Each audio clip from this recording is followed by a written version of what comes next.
ಆತ್ಮೀಯರೇ, ತಮ್ಮೆಲ್ಲರಿಗೂ ನಮಸ್ಕಾರ. ಮತ್ತೆ ಈ ಒಂದು ವಿಡಿಯೋಗೆ ಸ್ವಾಗತ. ನೋಡಿ, ಸಾಧಾರಣವಾಗಿ ಎಲ್ಲ ತಂದೆ ತಾಯಂದರು ತಮ್ಮ ಮಕ್ಕಳಿಗೆ ಮದುವೆಯನ್ನು ಮಾಡ್ತಾರೆ.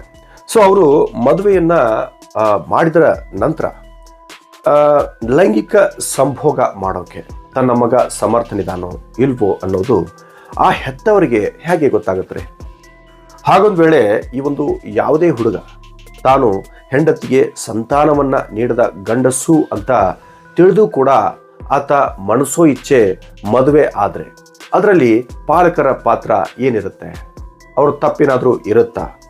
ಇದರಿಂದ ಮೋಸ ಹೋದೆ ಅಂಥೇಳಿ ಆತನ ಹೆಂಡತಿ ಅಥವಾ ಮದುವೆ ಆಗಿರ್ತಕ್ಕಂಥ ಅಸಮರ್ಥ ಗಂಡನ ಹೆಂಡತಿ ತನ್ನ ಅತ್ತೆ ಮಾವ, ಆಮೇಲೆ ಗಂಡನ ಅಂಕಲ್ಗಳು, ಅವ್ರ ಸಿಸ್ಟರ್ಸ್ಗಳು, ಸೊ ಅವ್ರ ಮೇಲೆ ಈ ಕ್ರಿಮಿನಲ್ ಮೊಕದ್ದಮೆಗಳನ್ನ ಹಾಕಿ ಈ ಮದುವೆಯನ್ನು ಮಾಡಿಸಿರ್ತಕ್ಕಂಥ ಸಂಬಂಧಿಕರ ಮೇಲೆ ಕೇಸನ್ನು ದಾಖಲಿಸೋದು ಎಷ್ಟೊಂದು ಸೂಕ್ತ?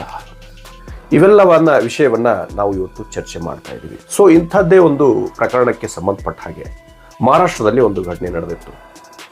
ಸೊ ಈ ಒಂದು ಪ್ರಕರಣ ಏನಾಗಿತ್ತು ಅಂದರೆ, ಕೋರ್ಟ್ನ ಮೆಟ್ಟಿಲು ಏರಿತ್ತು, ಹೈಕೋರ್ಟ್ನ ಮೆಟ್ಟಿಲು.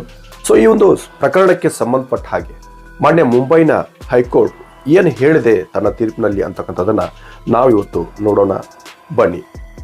ನೋಡಿ, ಈ ತೀರ್ಪಿನಲ್ಲಿ ಈ ಒಂದು ಕೇಸ್ನಲ್ಲಿ ಯಾರು ವಿಕ್ಟಿಮ್ಗಳು, ಯಾರು ಆರೋಪಿ ಅಂತ ಅದನ್ನು ಹೆಸರನ್ನ ಬಹಿರಂಗಪಡಿಸಿಲ್ಲ. ಬಟ್ ಈ ತೀರ್ಪನ್ನು ನೀಡಿರ್ತಕ್ಕಂಥ ನ್ಯಾಯಾಧೀಶರು ಜಸ್ಟಿಸ್ ರವಿಚಂದ್ರ ವಿ ಗುಗೆ ಮತ್ತು ಜಸ್ಟಿಸ್ ರಾಜೇಶ್ ಎಸ್ ಪಾಟೀಲ್ ಅಂತ ಹೇಳಿ. ಸೊ ಗಂಡ ಮಾಡಿರ್ತಕ್ಕಂಥ ತಿಳಿದು ಮಾಡಿರ್ತಕ್ಕಂಥ ತಪ್ಪಿಗೆ ಮನೆಯವರನ್ನೆಲ್ಲ ಯಾಕೆ ಆ ಒಂದು ಕೇಸ್ನಲ್ಲಿ ಇನ್ಕ್ಲೂಡ್ ಮಾಡಲಾಯಿತು ಅಂತಕ್ಕಂಥದ್ದೇ ಜಡ್ಜ್ ಅವರ ಒಂದು ಪ್ರಶ್ನೆಯಾಗಿದೆ. ಸೊ ಈ ಗಂಡನಿಗೆ ಆತನಿಗೆ ತಾನು ಅಸಮರ್ಥ ಅಂತಕ್ಕಂಥದ್ದು ತನ್ನ ಮೆಡಿಕಲ್ ಡಾಕ್ಯುಮೆಂಟ್ಸ್ಗಳಿಂದ ಗೊತ್ತಾಗಿತ್ತು. ಬಟ್ ಆತ ಯಾಕೆ ಅದನ್ನು ಮುಚ್ಚಿಟ್ಟ ಅಂತಕ್ಕಂಥದ್ದು ನೋಡಿ. ಪ್ರಕರಣದ ವಿಷಯಕ್ಕೆ ಬರೋದಾದರೆ, ಈ ಹೆಂಡತಿ ಏನಿದ್ದಾಳೆ, ಗಂಡ ಮತ್ತು ಅವರ ಸಂಬಂಧಿಕರ ಮೇಲೆ FIR ಅನ್ನು ದಾಖಲಿಸಿದ್ರು. FIR ನಲ್ಲಿ ಯಾವ ಸೆಕ್ಷನ್ಗಳನ್ನು ದಾಖಲಿಸಿದ್ರು ಅಂತ ನಾವು ನೋಡೋದಾದರೆ, ನಮ್ಮ ಹಳೆಯ IPC ಸೆಕ್ಷನ್ 498A ಅಂದರೆ ಈ ಗಂಡ ಮತ್ತು ಸಂಬಂಧಿಕರಿಂದ ಹಿಂಸೆ ಮತ್ತು ಕಿರುಕುಳ, ಅಂದರೆ ಈ ವರದಕ್ಷಿಣೆ ವಿಚಾರವಾಗಿ ಆಗಲಿ ಅಥವಾ ಇನ್ನಿತರ ಬೇರೆ ವಿಚಾರಕ್ಕಾಗಿ ಆಗಲಿ ಇಂಥ ಒಂದು ಸೆಕ್ಷನ್ ಅಲ್ಲಿ ಲಾಗೂ ಆಗುತ್ತೆ. ಸೊ ಈ ಒಂದು ಕಿರುಕುಳ ಈಗ ಅದು BNS ನಲ್ಲಿ ಅಂದರೆ ಹೊಸದಾಗಿ ಬಂದ ಭಾರತೀಯ ನ್ಯಾಯ ಸಂಹಿತೆಯಲ್ಲಿ ಸೆಕ್ಷನ್ 84 ಆಗಿದೆ. ಇನ್ನು IPC 417 ಇದು ವಂಚನೆ, ಈಗ ಇದು 318 ಆಗಿದೆ BNS ನಲ್ಲಿ. ಇನ್ನು IPC 506 ಅಂದರೆ ಕ್ರಿಮಿನಲ್ ಬೆದರಿಕೆ, ಇದು ಈಗ BNS ನಲ್ಲಿ 351 ಸೆಕ್ಷನ್ ಆಗಿದೆ. ಇನ್ನು ಏಕೋದ್ದೇಶ ಅಂದರೆ ಸೆಕ್ಷನ್ 34 IPC, ಈಗ ಅದು BNS ನಲ್ಲಿ ಸೆಕ್ಷನ್ 3 ಸಬ್ಸೆಕ್ಷನ್ 5 ಆಗಿದೆ. ಸೊ ಇಷ್ಟು IPC ಕಲಂಗಳ ಅಡಿಯಲ್ಲಿ ಗಂಡನನ್ನ ಒಳಗೊಂಡು ಕುಟುಂಬದವರ ಮೇಲೆಲ್ಲ ಈ ಒಂದು ಕೇಸನ್ನು ದಾಖಲು ಮಾಡಲಾಗಿತ್ತು. FIR ಅನ್ನು ಮಾಡಿ ಕೋರ್ಟ್ಗೆ ಕೇಸನ್ನು ಕೊಡಲಾಗಿತ್ತು. ಯಾಕೆಂದರೆ ಹೆಂಡತಿಯ ವಾದ ಏನು ಅಂತಂದರೆ, ತನ್ನ ಗಂಡನ ಮನೆಯವರು ಗಂಡನ ಮೆಡಿಕಲ್ ಕಂಡೀಷನ್ ಗೊತ್ತಿದ್ರೂ ಸಹ ಅವನನ್ನು ತನ್ನ ಜೊತೆ ಮದುವೆಯನ್ನು ಮಾಡಿಸಿದ್ದಾರೆ ಅಂಥೇಳಿ ಆಕೆಯ ಒಂದು ವಾದ ಆಗಿತ್ತು. ಹೀಗಾಗಿ ಇದರಿಂದ ತನಗೆ ದೈಹಿಕ ಮತ್ತು ಮಾನಸಿಕ ನೋವಾಗಿದೆ ಅನ್ನೋದೇ ಆಕೆಯ ಒಂದು ಆರೋಪ ಇವ್ರ ಮೇಲೆ ಆಗಿತ್ತು. ಸೊ ಇದು ಕೋರ್ಟ್ ಮೆಟ್ಟಲನ್ನ ಏರಿತ್ತು. They are complicit in pressuring her into the marriage ಅಂತೇಳಿ, ಅಂದರೆ ಬಲವಂತದ ಮದುವೆಗೆ ಆಕೆಯನ್ನು ಗುರಿ ಮಾಡಲಾಗಿತ್ತು ಅಂತಕ್ಕಂಥದ್ದು. ಸೊ 2 ವರ್ಷದ ದಾಂಪತ್ಯವನ್ನ ಆಕೆ ಮಾಡ್ತಾಳೆ. ಸೊ 2 ವರ್ಷದ ದಾಂಪತ್ಯದ ಅವಧಿಯಲ್ಲಿ ನನಗೆ ಅನೇಕ ರೀತಿಯಲ್ಲಿ ಅನೇಕ ವಿಚಾರಕ್ಕೆ ಪಟ್ಟ ಹಾಗೆ ಕಿರುಕುಳವನ್ನು ನೀಡಲಾಗಿತ್ತು ಅಂತ ಹೇಳ್ತಾಳೆ. ಅಂದರೆ ವರದಕ್ಷಿಣೆ ಕಿರುಕುಳವನ್ನು ಕೂಡ ನೀಡಲಾಗಿತ್ತು ಅಂತ ಹೇಳಿ ಆರೋಪ ಮಾಡಲಾಗಿತ್ತು. ಸೊ ಈ ಕೇಸ್ನ ಮುಖ್ಯ ವಿಷಯ ಏನಾಗಿತ್ತು ಅಂತಂದರೆ, ಗಂಡನ ಸಂಬಂಧಿಕರು ಆಕೆಯ ಆರೋಪಕ್ಕೆ ಅನುಸಾರವಾಗಿ ನಡ್ಕೊಂಡಿದ್ದಾರೋ ಇಲ್ವೋ ಅಂತಕ್ಕಂಥದ್ದು. ಅಂದರೆ ಆಕೆ ಹೇಳೋ ಪ್ರಕಾರ ಅವರು ಅಂಥ ಒಂದು ಕೃತ್ಯದಲ್ಲಿ ಭಾಗಿಯಾಗಿದ್ದಾರೋ ಇಲ್ವೋ ಅಂತಕ್ಕಂಥದ್ದು. ಆದರೆ ಕೋರ್ಟು ಈ ಸಬ್ಸ್ಟ್ಯಾನ್ಷಿಯಲ್ ಅಂದರೆ ಗಣನೀಯವಾಗಿರ್ತಕ್ಕಂಥ ಯಾವುದೇ ಸಾಕ್ಷಿಯನ್ನು ಈ ಒಂದು ವಿಚಾರಣೆಯಲ್ಲಿ ಕಾಣಲಿಲ್ಲ ಅಂತಕ್ಕಂಥದ್ದು. ಅವರು ವಿಚಾರಣೆಯನ್ನು ಮಾಡ್ತಾರೆ ಕೋರ್ಟ್ನಲ್ಲಿ, ಸುಮಾರಷ್ಟು ಹಿಯರಿಂಗ್ ಆಗುತ್ತವೆ. ಅದರಲ್ಲಿ ಆಕೆ ಸಂಬಂಧಿಕರು ಬೇಕಂತಲೇ ತನಗೆ ಮೋಸ ಮಾಡಿದ್ರೆ ಅಂತಕ್ಕಂಥ ಸಾಕ್ಷ್ಯಾಧಾರಗಳನ್ನು ಒದಗಿಸಿಲ್ಲ ಅಂತಕ್ಕಂಥದ್ದು.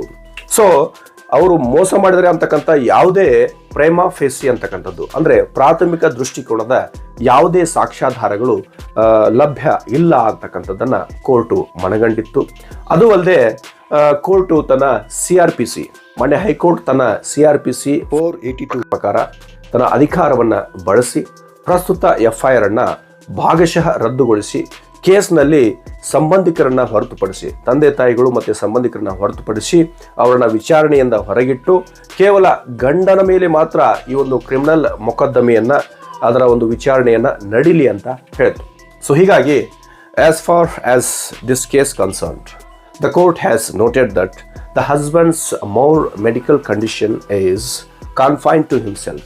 ಅಂದರೆ ಏನು ಆತನ ಮೆಡಿಕಲ್ ಕಂಡೀಷನ್ ಇದೆ, ಲೈಂಗಿಕ ಕ್ರಿಯೆ ಮಾಡೋಕ್ಕೆ ಅಸಾಧ್ಯ, ಅವನು ಅಸಮರ್ಥನಿದ್ದಾನೆ ಅಂತಕ್ಕಂಥ ಅವನ ಕಂಡೀಷನ್ ಏನಿದೆ, ಆ ಒಂದು ಕಂಡೀಷನ್ ಅವನಿಗೆ ಮಾತ್ರ ಗೊತ್ತಿರುತ್ತೆ ಅಥವಾ ಅವನ ಮನೆಯವರಿಗೆ ಮಾತ್ರ ಗೊತ್ತಿರುತ್ತೆ. ಆದರೆ ದೂರದ ಅವನ ಅಂಕಲ್ಗಳಾಗಲಿ ಅವರ ಅಕ್ಕಂಗಿರಾಗಲಿ ಅವರಿಗೆ ಗೊತ್ತಿರಲ್ಲ, ಮದುವೆ ಆಗಿ ಹೋಗಿರ್ತಾರೆ ಅವರು. ಸೊ ಹೀಗಾಗಿ ಅವರಿಗೆ ಗೊತ್ತಿರಲ್ಲ, ಅವರನ್ನ ಈ ಕೇಸ್ನಲ್ಲಿ ತಂದು ಗುರಿ ಮಾಡೋದು ಅಸಮರ್ಪಕವಾದದ್ದು ಅಂತಕ್ಕಂಥದ್ದು. ಅದು ಅಲ್ಲದೆ ಇದು ಕೌಟುಂಬಿಕ ಪ್ರಕರಣಗಳ ವಿಚಾರಣೆಯ ಒಂದು ಹಿತಾಸಕ್ತಿಗೆ ವಿರುದ್ಧವಾಗಿರ್ತಕ್ಕಂಥ ಆಪಾದನೆ ಅಂತ ಕೋರ್ಟ್ ಹೇಳಿದೆ. ಸೊ ಈ ರೀತಿಯಲ್ಲಿ whether the husband was unable to develop physical relations and whether he has a deficiency by which he is unable to cohabit is a condition which normally is known to the person himself. This information does not travel beyond the home. So sometimes even the nearest relatives are unable to know ಅಂತ ಹೇಳಿ. So ಹೀಗಾಗಿ ಮನೆ ಹೊರಗಡೆ ಇಂಥ ಒಂದು inability ಅಂತಕ್ಕಂಥದ್ದು, sexual intercourse ಮಾಡ್ತಕ್ಕಂಥ inability ಅಂತಕ್ಕಂಥದ್ದು ಹೊರಗಡೆ ಹೋಗಲ್ಲ, ಅದು ವಿಷಯ ಗೊತ್ತಾಗಲ್ಲ ಯಾರಿಗೂ ಕೂಡ.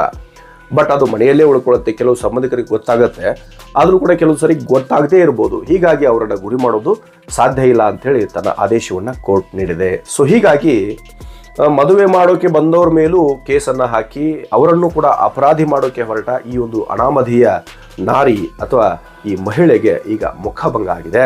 ಬಹುಶಃ ನ್ಯಾಯಾಂಗಕ್ಕೂ ಕೂಡ ಈ ಕೆಲ ಮಹಿಳೆಯರು ಅಮಾಯಕ ಗಂಡಸರನ್ನ ಮತ್ತು ಅವರ ಕುಟುಂಬದವರನ್ನ ತಮಗೆ ರಕ್ಷಣೆಯನ್ನು ಒದಗಿಸಿರ್ತಕ್ಕಂಥ ಕಾನೂನಿನ ಒಂದು ಏನು ಇದೆ ವಿಧಿಗಳಿದ್ದಾವೆ ಅವುಗಳನ್ನು ಅವ್ರ ಮೇಲೆ ಹೇರೋ ನೆಪದಲ್ಲಿ ಅವರಿಗೆ ಕಾನೂನನ್ನು ಶಿಕ್ಷೆ ಕೊಡಿಸ್ಬೇಕು ಅಂತಕ್ಕಂಥ ಒಂದು ನೆಪದಲ್ಲಿ ಮೋಸ ವಂಚನೆ ಮಾಡೋದಲ್ಲದೆ ಅವರನ್ನು ಶೋಷಣೆ ಮಾಡ್ತಿದ್ದಾರೆ ಅಂತಕ್ಕಂಥದ್ದು ಕೋರ್ಟ್ಗೆ ಮನವರಿಕೆ ಆಗಿರ್ಬೋದೇನೋ ಬಹುಶಃ.